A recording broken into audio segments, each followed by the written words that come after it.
Hello and welcome to Oldie but a Goodie. That's right, we're back in a slightly echoey room today because we're not at my place. We usually record at my place down in Sunbury.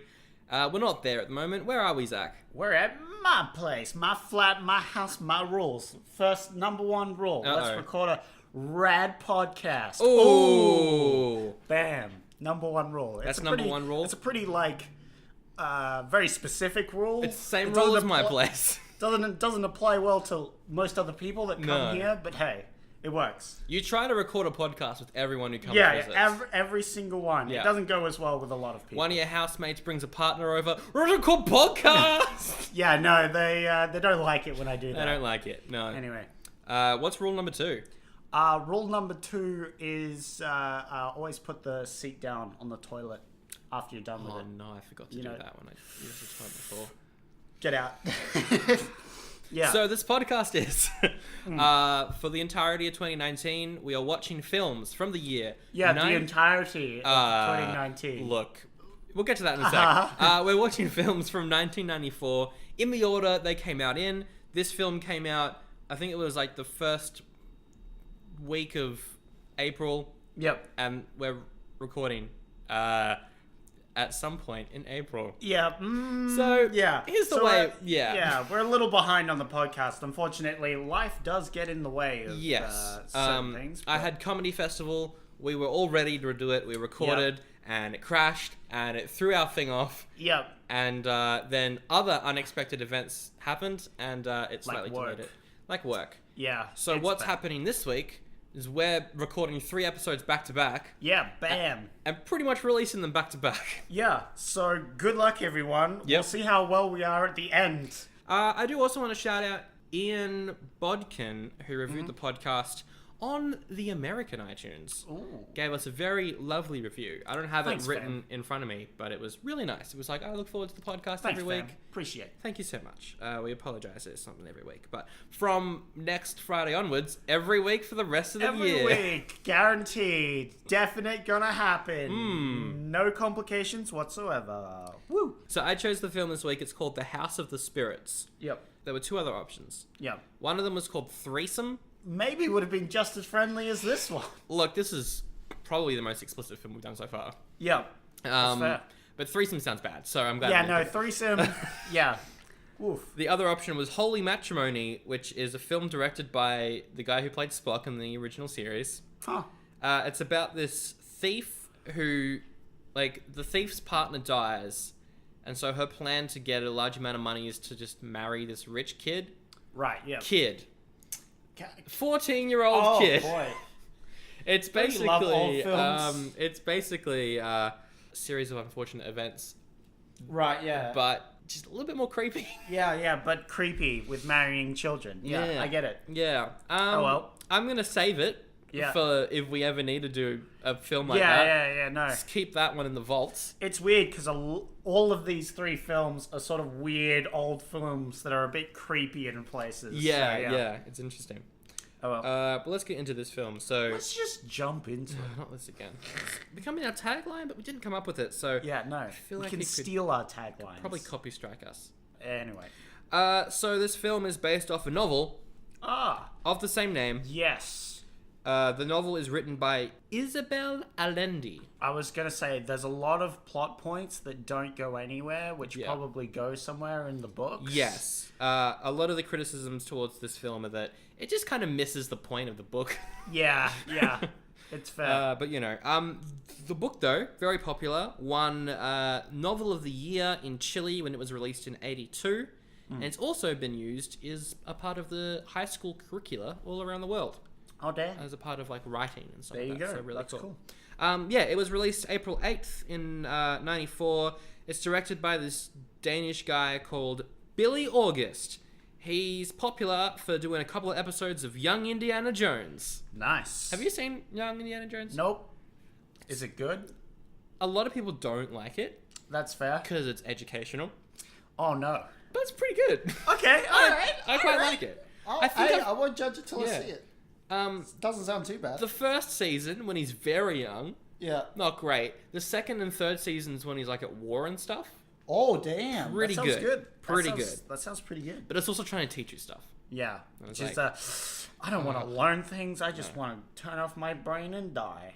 I don't think I've ever felt brain dead while watching something before, except for the latest bloody season of Star Trek Discovery. Am I right? No, it's alright. I like it. It's a good season. It's a mess, but it's alright. I need to jump back into it. You need to jump back into it. Just jump back into it. Because I enjoyed most of the first season. I like the first season. And the second season's alright. The problem is it's like a video game. There's an end point, but every episode is just like distractions on the way to get into that end point. Yeah. And it's that's like, the thing. This is getting annoying. But anyway, it's not bad. Let's actually talk about the movie. Yeah, so the cast. I'm going to slightly spoil who the characters are in this. Go for it. Just so that you can follow along and know who plays who, because it's a massive cast. So, you got Meryl Streep. Yeah. She plays Clara. She is the mum of the character narrating the film. Psychic mum. She's got supernatural powers. Picture her as a Jean Grey, except they made a somewhat watchable film about it. Oh, am I right? Oh, except this is probably about the same. It's probably about the same as Last Stand. Also, she's not all powerful. She's it's just true. Because the problem with characters that are all powerful is that they're all powerful. True. It's hard to make a good, compelling story about that. Anyway. The male lead is Jeremy Irons. Look, he's not the nicest dude. Not in this film. Bit of a dick. Yeah.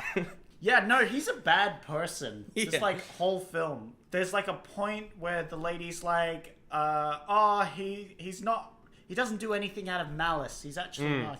He's just a hard worker that's run out of work or stuff to do. So he's a fighter. That's it. Yeah. He's a fighter who just keeps on fighting. Yeah. But he's just not a nice person. It's not a nice dude. You got Glenn Close. She plays Jeremy Irons' sister. She's sort of important for a little bit of the film. Winona Ryder, of course, Stranger Things most recently. Very great actress who's making a comeback, which is cool to see. She plays the child of Meryl Streep and Jeremy Irons. She's pretty good. She's also in a relationship with Antonio Banderas. Yes, love that actor boy. Antonio, my boy. Yeah. I love him in literally everything he's good done. in everything. Especially Puss in Boots. Love him. The best role he's ever played. The best role. The film called Puss in Boots. Oh no, that's complete garbage. I have watched and seen that. Actual trash. It is pretty bad. It is a dumpster. But anyway, they are the main actors. It's a very impressive cast. It's got 30% on Rotten Tomatoes. His best role was Spy Kids 2. Greatest movie of all time. Spy Kids 2 is so underrated. Yeah, no. What were they thinking? Yeah. No, we've got to do a special episode where we watch through all five of the Spider Kids. Yeah. Except, I don't want to watch the last one because it was 3D? So bad. Or the more recent one where it's the not most actually... recent one. Oh, where yeah, it's not no. actually that. It's so bad. Anyway. saw 20 minutes of it and went, Yikes. nope. I saw all of it. Why? And I regretted every second of it. Sounds anyway, awful. It doesn't just sound awful. It is awful. It watches awful. It plays awful. It is awful. Yeah, so 30% on Rotten Tomatoes. Most people were like, it's not a bad film, but it misses the point of like the supernatural stuff and that sort of thing. It just sort of I do feel like it misses the point on a lot of things. But like 30% on Rotten Tomatoes, not bad. Some people enjoyed it. I would even say I enjoyed it. What did you think? Like, did you enjoy it? Yeah, I enjoyed it, but I felt like it's an old movie, and you can feel that. But it doesn't have like the charm of old films. No. It just feels old, and that's what I felt about it. I probably didn't enjoy it as much as I could have. I was just like, at the time, I was like, I'm not really jiving with this film. Yeah, I don't like anyone in this film. I like the spirit lady; she's alright. Yeah. The rest I just feel sorry for. I don't know. It just didn't jive with me. Anyway. It didn't jive with most of the US market. Woof. Cost $40 million. What do you think it made? 15. Not lower. Oh, that's not good. 7. Oh, you're so close. 8? A little lower? 6. $6 million. Really? Wow. I got close with 7. Wow, yeah, you got real close. $6 million. That's not even a quarter. That's a big bomb. It's a massive bomb. That's a giant bomb. All right, let's go through the film. So, it starts off with a nice country scene. Ooh. The house in the hills. Nice. we have a old man being helped by, as we find out, his daughter. Yeah, I'll help you. What is... We don't need sound effects. We can imagine it, Sandro. And they're helping him inside, and they're opening the curtains.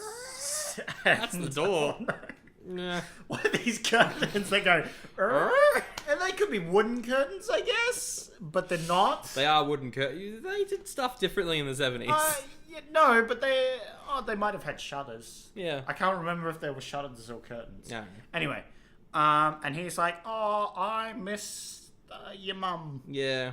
She was great, and I'm old, girl. I'm gonna sit down and reminisce about everything that happens." And we have a It goes do-do-do-do-do-do. It flashes back. So that present day part is set in 1973. Is it? Okay. Which means that I think the rest of the film, like, this probably starts in, well, what would you say? 1950s, maybe earlier. Maybe slightly 1940s, earlier. something like maybe that. Maybe the 40s. Yeah. Anyway, it's set in Chile, 1940. Flashbacks to when the mum of Winona Ryder, who was the character, helping her dad into the house. Flashes back to when her mum originally met her dad. Yeah. So in this scene, I presume in the books, it's like a situation where she's like 10, 11 years old, and he's like 16, 17. Yeah. Which is only like a 5-year difference. It's not bad. In the movie, she's like 6, and he's like, because the actor's like an older actor, right? Yeah. And you mentioned this in the last movie. You had a problem with like Jim, and how old he was, and I was like, nah, it's all right. They never stress the point. They never point this out, and it's like a comedy movie. They can get away with this. This is neither, and the actor is older, and they try and make him look younger, but he still looks like at least 26, 27, something. So there's like a 20-year age difference at the very start. It definitely looks like that. The age difference gets smaller and smaller as we go along. Yeah, and as it goes on, there's the effect. To start off with. Which is real weird, because in the end, she dies before him. With a 20 Spoilers, years age difference. Yeah. So it turns out that him, played by Jeremy Irons, of course, was originally engaged to the characters who becomes Meryl Streep, her older sister. He's there to marry the main lady's older sister. Yeah. But and she's like, when I first saw him, I knew that I would marry him. Yeah. Even though he was engaged to my sister. Yeah, that forebodes well, little girl. Don't think about that too hard. Don't think about it. Yeah, and then it's shown that she has psychic powers. She has psychic powers. We're shown by her moving a vase with her mind. Yeah, woo. Her powers are like really weird, because at no point do they explain anything. She just got spiritual powers. That's all they say. Yeah. And then she just does stuff. She does stuff. The people in the place where they live are like, these powers, I wonder if they can predict the future. So they basically start trying to get advice from this character, Clara. Yeah, or there's like one guy, it's like, why is my wife upset? And she's like, because you haven't been paying enough attention to her, or you've been doing this thing that she doesn't like. And then there's like a lady that's like, why doesn't my husband love me? And she's like, your perfume, lady. You cover yourself in lavender and he hates it. Yeah. Just stop. Yeah. Which was, I felt kind of great. And she was like, oh. All right. Yeah. But then, trouble arises when she predicts that someone in their family is going to die. Yeah. And she's like, someone's going to die. Someone's going to die. And quite timely, that evening, they're all sitting around the table. They've all got a glass of brandy. And they toast. Yeah, the father's like a diplomat or some crap, so he pulls up the glass. He's about to toast for this negotiating thing, but he's like, you know what, daughter? Here, you should toast. Because you're getting married soon or whatever, or some crap. And so she toasts, she takes a drink, and then she's collapsed. Yeah. Completely toasted. Now, at first I was like, was it poisoned? Yeah. Or should you just not give kids brandy? No. Giving kids brandy's fine. So no. You say she took one sip and was like, whoa, I'm drunk. I'm Collapses. drunk, immediately dies. No, it's poison. Yeah, it is poison. Yeah. Good to know that people in 94 were against kids drinking strong alcohol. Good to know that. Yeah, that's not a message they were sending at all. That was saying don't poison it. No. Yeah. So Clara thinks that because she came up with that prediction, that she, not necessarily directly, but she is responsible for the daughter's death. She takes the blame for it. There's also like a weird scene where she goes and sees her like sister's corpse. Yeah. Which is like naked on a table.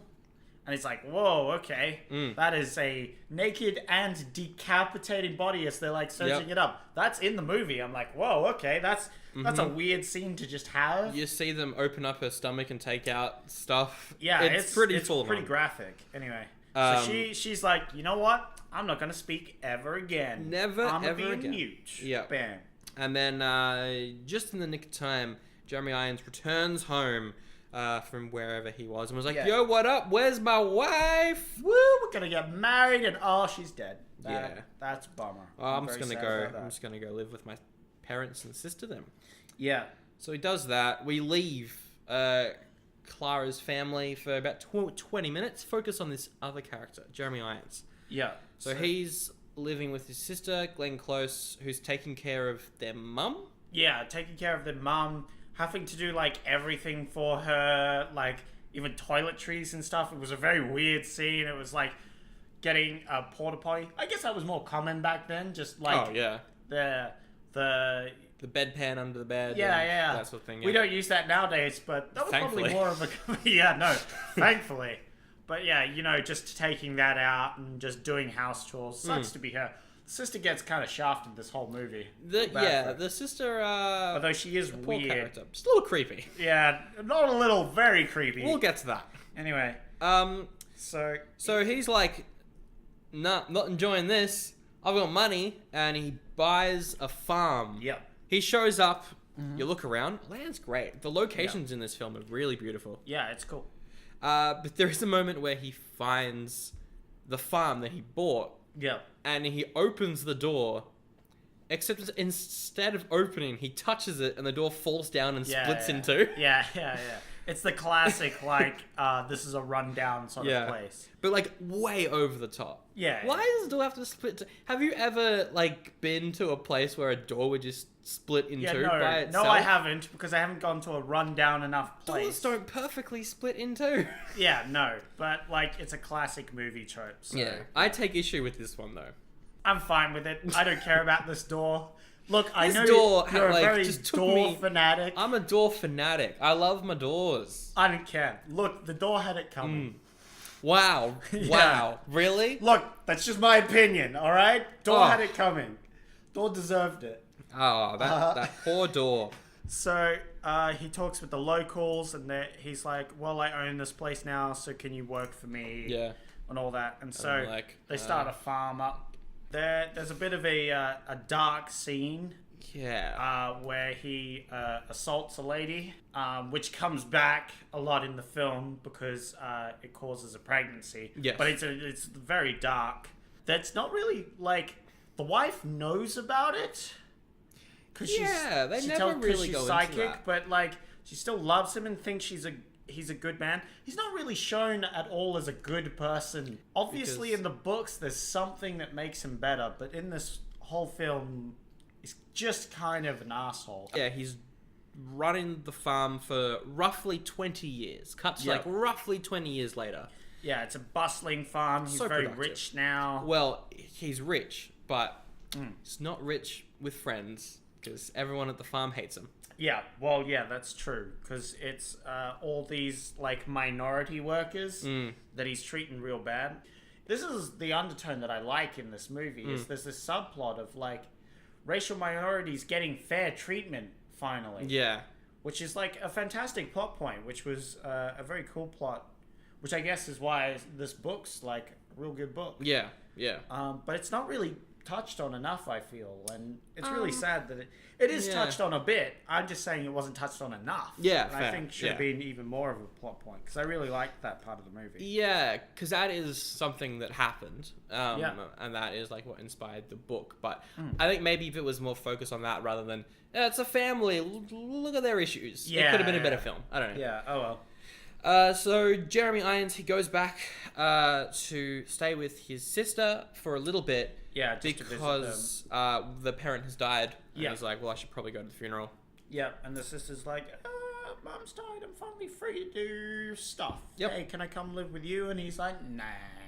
Nah, you can't live with me. But then, at the funeral, he sees none other than Clara, and he's like, maybe I'll marry Clara. Yeah, no, it's real weird the way he says it, because there's a little thing, I didn't write down the quote, I should have, but it's like, if I can't have the first daughter, I should have the second, or something like that. That's exactly what he said. It's literally on those lines, and it's real creepy. It's like, ooh, like that's how they did things, but yeah. No. And the whole marriage situation is real weird, because it's like an arranged marriage sort of thing. Yeah. To get the money and power stuff, which, not great anymore these days, but a lot more common back then. Yeah. Anyway. Although it is set in the 40s. They were doing that in the 40s. Yeah, again, and then that's, I think, a point with this movie, is this movie's like an old-fashioned movie for the time it came out. Oh, yeah. It's like featuring this old-fashioned thing. The movie is trying to point out that they're old-fashioned and we should move forward. Yeah. Which is great. It's just a little bit like, whoa, these were a thing back then. Yeah. That's kind of messed up. Yeah. So, yeah. So he goes over, he talks to Clara, now played by Meryl Streep in young makeup, and is like, how's it going? And she talks. She opens her mouth for the first time in 20 years. She's like, hey fam, how's it playing? And her family's like, whoa, she talked. Whoa, what happens? She talked to this guy. Guess that means he's got to marry her. Yep. Guess that's a marriage done. Bam, marry them off. Before they get married, she meets up with Glenn Close and is like, hey, why don't you come live with us? Yeah, we'll be the best of friends, because I see it in our future. Yep. And the sister's real happy. She's like, yay, I get a family to be with. So they all get married. They move to the ranch. Send them to the ranch. And because Clara is now talking again, her powers are becoming more and more prominent. Yes. There's a point where like she moves a table. Yeah, no, she... obviously, her powers have been there. She's just not using them as much, or we don't focus on them. And then there's more of this focus on her powers. She's moving things. Yeah. Yeah. And then the sister's being all creepy. Yeah. There's this whole subplot where the sister's like got a crush on her, but she's not doing anything. No. She's just got this crush. And the guy knows that she has this. Oh, yeah. But she's not doing anything horrible. She's just being a creep. That's a back plot as well. Yeah, it comes back a little bit later. Yeah, anyway, so then main lady, she gets pregnant. Yep. With a baby. Woo, baby time. And she's like, oh, I wish my parents could come over and I could tell them the good news. Yep. So the parents come to visit. They're taking car over, and there's this whole scene's just insane. I love this scene. It's I love this insane. scene so much. It's crazy. So she gets a vision of them driving there. Yeah. And her dad drives too fast and too crazily or some crap. And the brakes don't work all of a sudden. And there's a train. And there's a huge crash where the train crashes into them. And there's a giant explosion where blood goes everywhere. Limbs flying all over the place. It's like, why is this so graphic? What is this? It's insane. It comes out of nowhere. So far, this has been like a small, we're a family living in the olden times and we're doing old stuff. And then there's this explosion, limbs are flying, blood's everywhere. Yeah. The lady's head goes flying. Yeah, her mum's head goes flying. And then we get an entire scene where the police, I guess, come over to inform the family that the parents have died. And they're like, we can't do an open casket funeral. There's no head. Yep, we can't find the head. And she's like, real bummer. I've got psychic powers. And she uses her powers to find the head. You find the head of her mum. And it's like, what is going on? Why is this a plot point in the film? Why? Why is this in? I really enjoyed it. It was like a really just stupid moment. It was so random. I wonder if it's in the book. No, it's definitely in the book. It's just probably got more context in the book or something. Well, maybe there's a thing in the book where there's just like a lot of this sort of thing, and because this is the only one that really relates to any of the characters they kept in.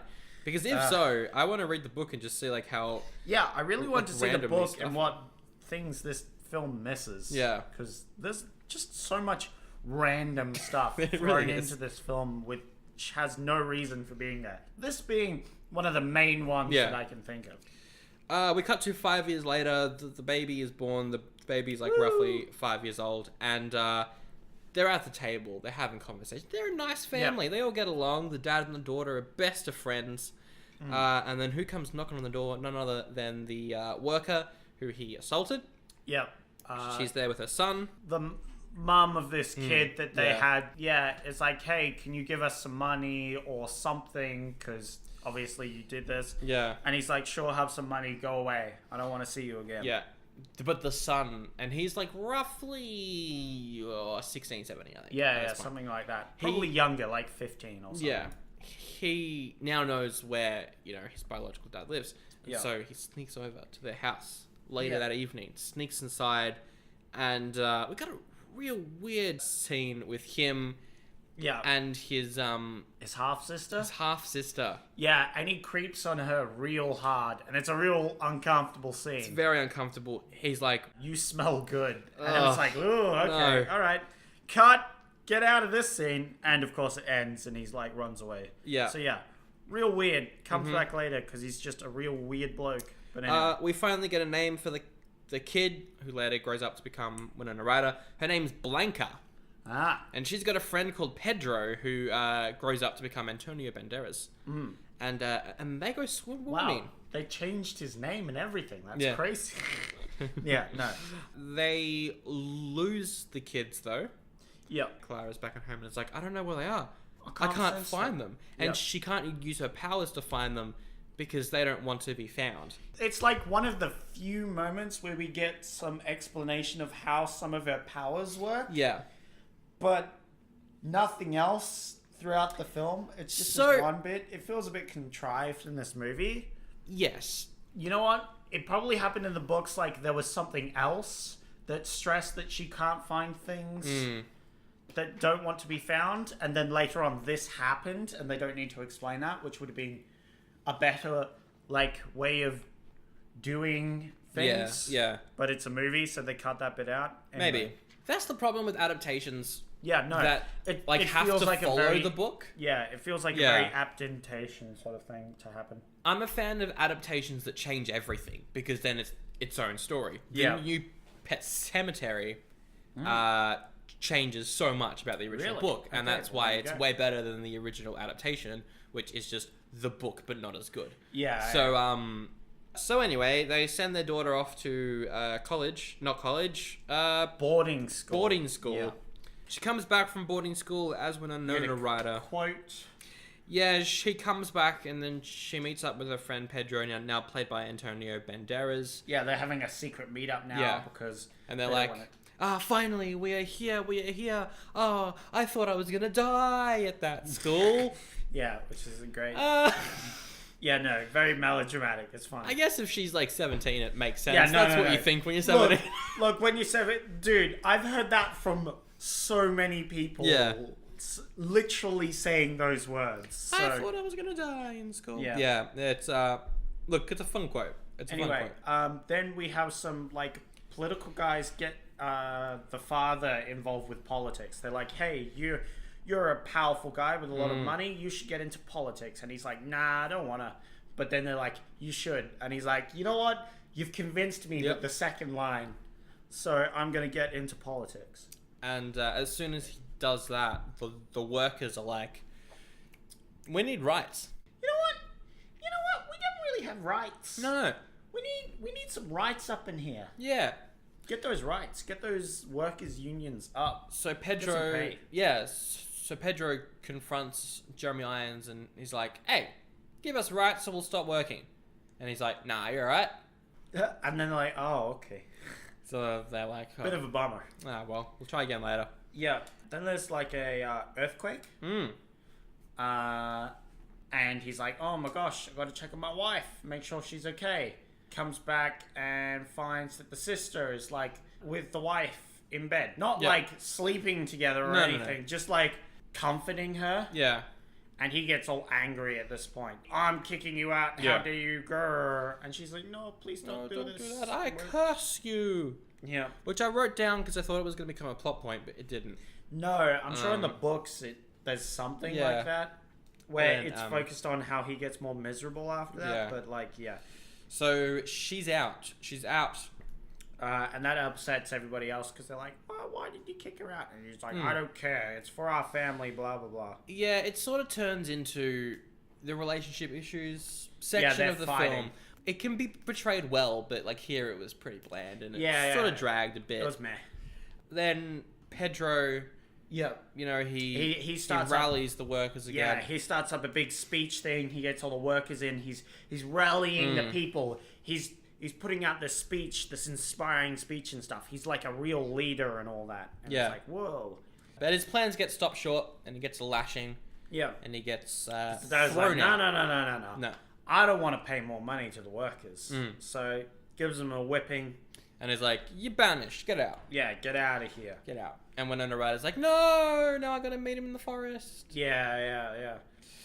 Then we have a scene where they're eating at the table, and the sister comes back, and I wrote down, I was like, oh, the sister's back? The sister's back? Oh, nope, she's dead. Yep.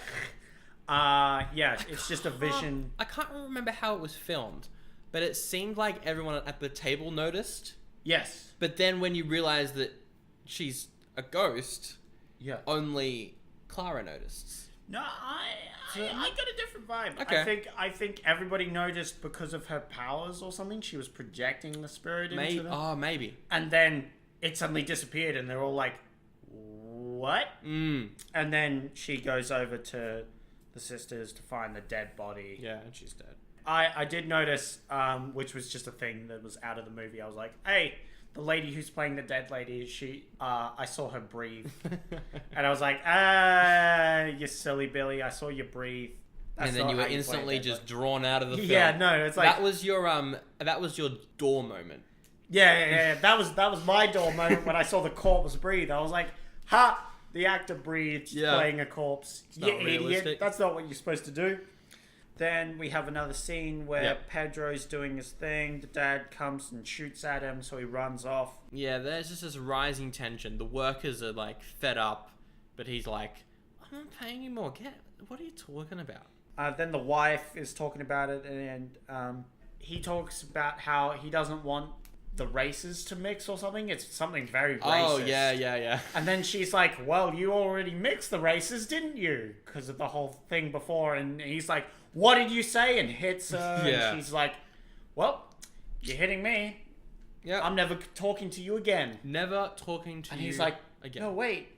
Yeah. So it's a pretty dark scene. It's a pretty heavy scene. Immediately after that, Blanca sneaks out of home, goes up to meet up with Pedro, and he sees them, grabs his gun, runs down. I think by the time he arrives, Pedro's already escaped, though. Gotten out of there, chased the gun, and he has to run away. Anyway, when they return home, Clara's like, we're leaving. Yeah, we're out of here. Yeah. Which is, like, good on her. Yeah. Getting out of that awful relationship. So they leave. The film then jumps forward maybe like 4 or 5 years. And I have to say, at this point, they're doing a good job on the aging of the actors. Definitely. Because, like, making them look younger was, like, a lot harder than making them look older, I feel. Yeah. And they do a really good job with the makeup and other stuff to make them look older and stuff. So it's pretty realistic after this point. Yeah. But before, it was, like, a thing that took me out of the movie. Now it's, like, a thing that brought me back into the movie. So yeah. I think Pedro, he, like, throughout the 5-ish year gap, he's still making trouble. He's still, trying to rise up the workers. And then the bastard son comes back and is like, hey, do you know where Pedro is? And he's like, no. Well, everyone does, except you. Yep. So how about I tell you, and you give me that reward money? And the dad's like, yeah, sure, I'll give you that reward money. Let's go shoot him. And they go over and try and shoot him, but he misses. Yep. Point blank. Oh, yeah. It's another one of those situations where they sneak up but have to say something before shooting them to alert them so that they can then escape. Yeah, it was a classic movie scene. Classic trope. I think every film we've done that involves some sort of violence, we've seen it so far. Oh, yeah. It's the very classic action scene. Anyway, the daughter gets pregnant with Pedro's son. Oh, yeah. A daughter, sorry. Yeah. So, yeah, he comes begging the wife for forgiveness, and he's like, hey, can you at least me hang around, see my granddaughter? Yeah, and so they pretty much become a family again, except Clara's still not talking to him. She's using, like, maids I'm pretty down with her, because she doesn't talk to him ever again. No. She commits to this, and I can respect that. I noticed that when the grandchild's born shortly after this, it's the same actress who played their kid. Yeah, which I thought was pretty clever. Yeah. Pretty clever way of using the same actor. Because, they're all related. They all look the same sort of thing. That's makes sense. Cool. Yeah, pretty good. Makes sense. I was alright with that. I thought it was a pretty clever way of doing it. Yeah. They definitely have their issues. So yeah, Blanca very much disagrees with his conservative views because he is now a politician. Yeah, he's like the lead conservative politician. Like, he's super important. Speaking of which, there's like elections and stuff happening, you know, the government, but the conservatives lose. They lose. Bum-bum. They do indeed lose. As soon as they lose, his other son shows up and is like, Dad, I need money. I want to join the army. And he's like, son, I respect that you want to join the army. I'm a little annoyed that the conservatives lost more people in the army. The better. Here's some money. Go join the army. Yep. I bet that's not going to come back to hurt him. It certainly does. And then it's Christmas. Yep. The grandmother, spirit lady. Yep. She's dying. She dies pretty much instantly. Yeah. She realizes that she's about to die. 5 minutes later, dies. Yeah, no. It's pretty like, she's... Yeah. Cut to the funeral, which was well shot, but you picked up something. Yeah, there's a weird thing where it's like the funeral goers, there's like this effect that turns them into generals. Right. So clearly they're not in dress uniform at the funeral or something, but they're all generals and they all know him, the main dad. They're like all friends of him or whatever, and they're all giving him the nod that, it's time for action. Yeah. It's time for a military coup. Which is what happened. The military coup happens. The army rise up. They roll out. They're taking prisoners. They're burning the books. Yeah. The Conservative Party are like, when they completely take over the country, we'll back them. Yeah. They'll become our military. Yeah. And this is really interesting because... Chile, of course, pretty close to where the area around where my dad was born. Yeah. This is the reason why they came to Australia.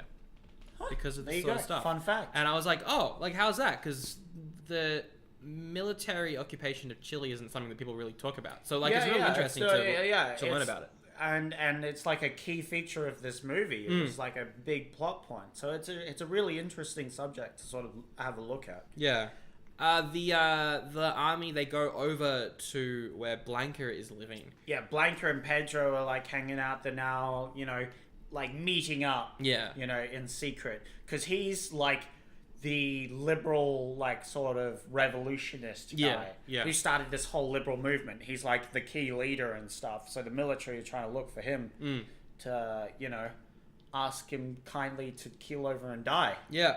Very kindly. And, very kindly. Please, sir. Please, sir, would you kindly just die so that our military coup can have no opposition? Oh, sir, look. You make a fair point. You make a fair point. Usually I wouldn't. But because you asked so nicely. But yeah, no. So they discover where he's hiding. There's this big chase scene. Pedro is, like, running around the house, finds a good hiding spot, probably in like the basement, I think. Yeah. He hides in the basement. Yeah. The daughter goes up to the dad and says, "Hey, Pedro's hiding in the basement." And the dad's like, "You what? I refuse to help him. What are you doing?" And then the military comes in, and he's like, "What are you doing? I'm an important conservative party member. And they're like, I helped back the coup." And they're like, Nah, stuff you, old man. We're taking your daughter. We're taking your daughter because she's in leagues with the big guy. And he's like, I may have made a slight mistake trusting the army. Yep. So she is being interrogated about where Pedro is. And the guy interrogating her is none other than the son. Yeah, the son half-brother. guy. Half-brother dude.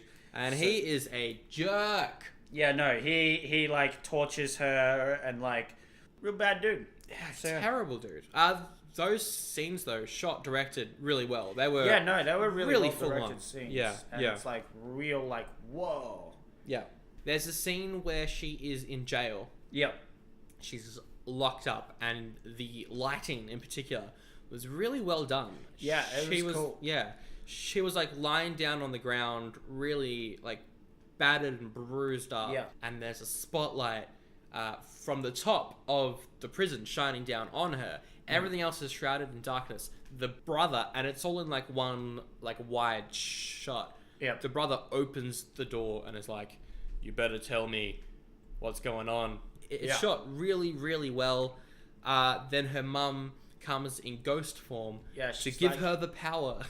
Yo, fam. Direct quote from the movie. Pretty much. And so she's like, you know what? I won't keel over and die. I'll have some food. Which she does. Yeah, she gets the energy. Meanwhile, Jeremy Irons, and this is my main issue with the film, starting to become sympathetic. Yes, he does like a redemption arc. Yeah. But I feel like there was moments in the book where he's had like redeeming moments, like maybe with the workers, he's helping the workers or something. Maybe, later on with the politician stuff, he's like fighting against these reforms that would cause a lot of harm to a lot of people. Yeah. Like there's all these things which could be in there, but are not shown in the movie. Yeah. And this is his one redeeming moment, but that doesn't really make him a nice character in this movie. It just kind of comes out of nowhere. It doesn't feel natural or realistic. He's just, all of a sudden, he's like, yeah, you know what? I feel for you, Pedro. I feel it's a bit more natural because of the reason he's flipping the script in this situation is because his daughter's been captured and stuff, and he's realized that he's been a big jerk, but it's still unrealistic. He doesn't really care about his kids, though, which we've already seen at this point. He does. I don't know. Care. That was like the main motivation for him coming over to his wife was like, hey, I want to see my grandkids and stuff, you know? Anyway. So, yeah. He helps Pedro. I think he smuggles him to Canada. He does, yeah. To get him out of this sort of situation and stuff. Yeah, he smuggles him to Canada. Yeah. Which is nice of him. The army, they drop off Blanca in the middle of nowhere. She walks home. Yeah, so the father pulls some old connections, gets her home. Blanca comes back and is like, oh, you actually helped Pedro. That's really nice of you. Yep. I finally forgive you as a parent figure. You may now see my grandchild. Here is your grandson. And then they go visit the farm. Yep. And they're like, hey, it's the farm. It's the start of the movie again where she's like bringing him and he's like, oh, I miss my wife. I'm going to reminisce, and the movie starts all over again. Yep. And then it keeps repeating forever. Forever.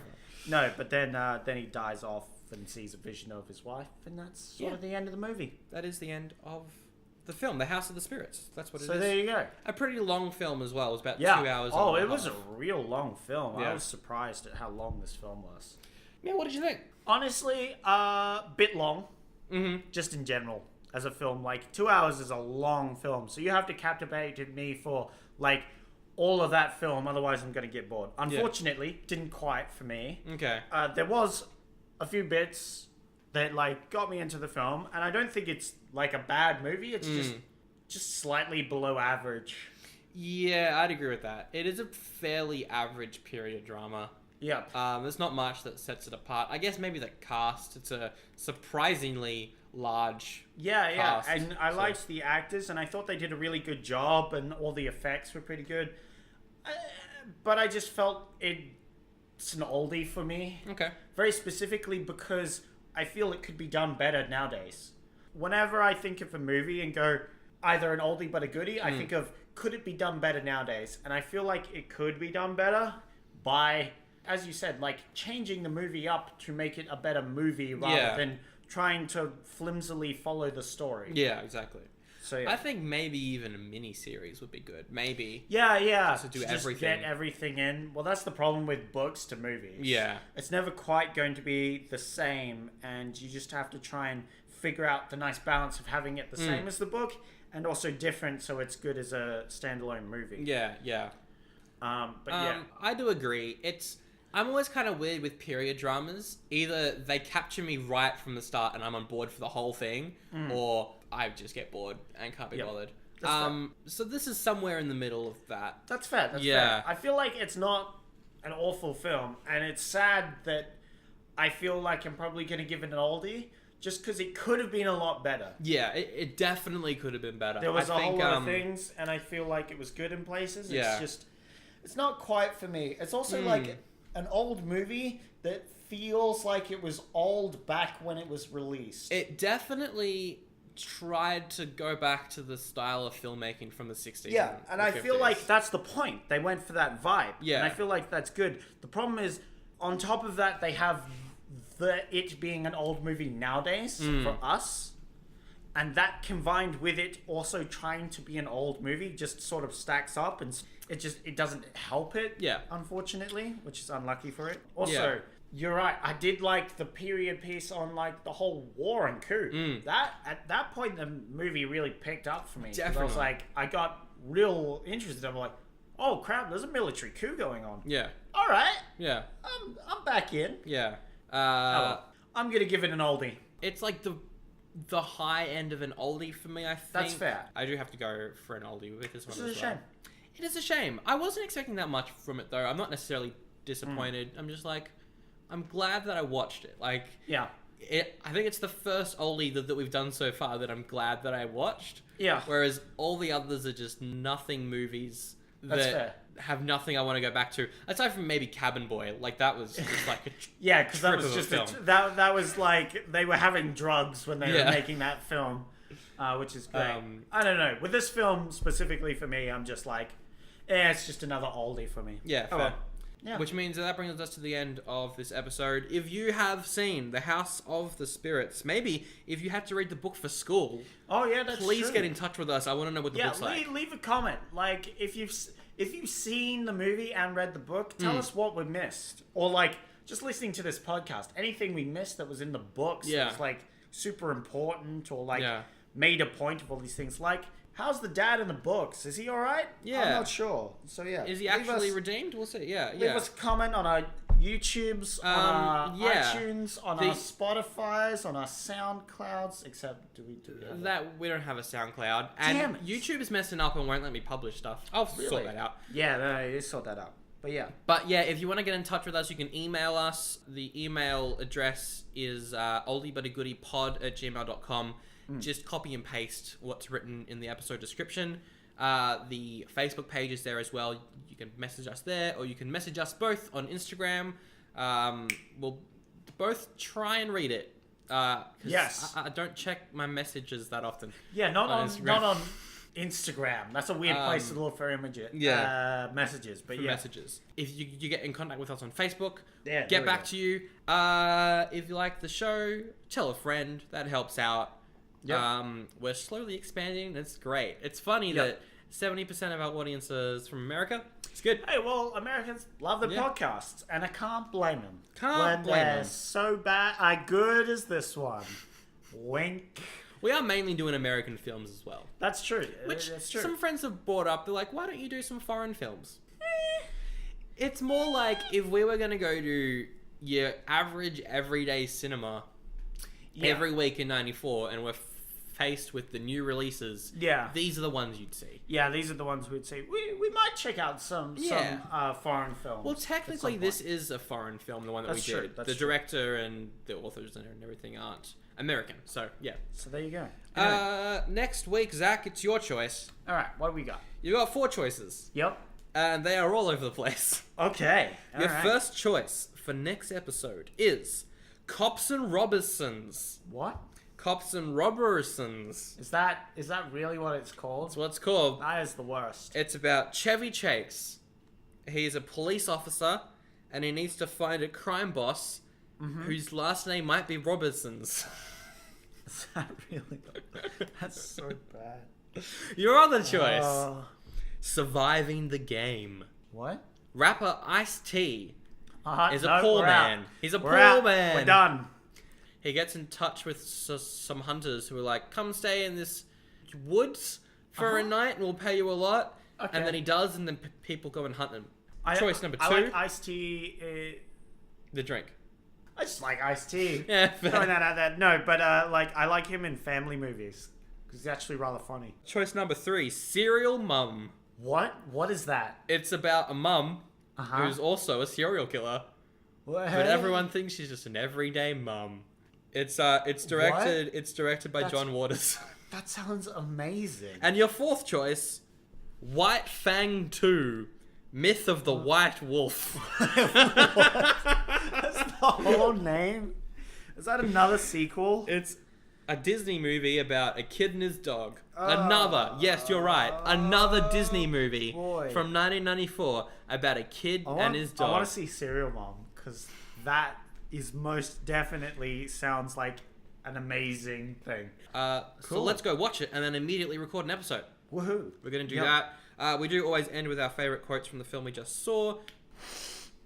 You smell good. Oh, it's creepy. Yeah, Out of context, kind of funny. Yeah. But I thought we were all going to die at this school. Yeah. All right. All right. We'll catch you later. See ya.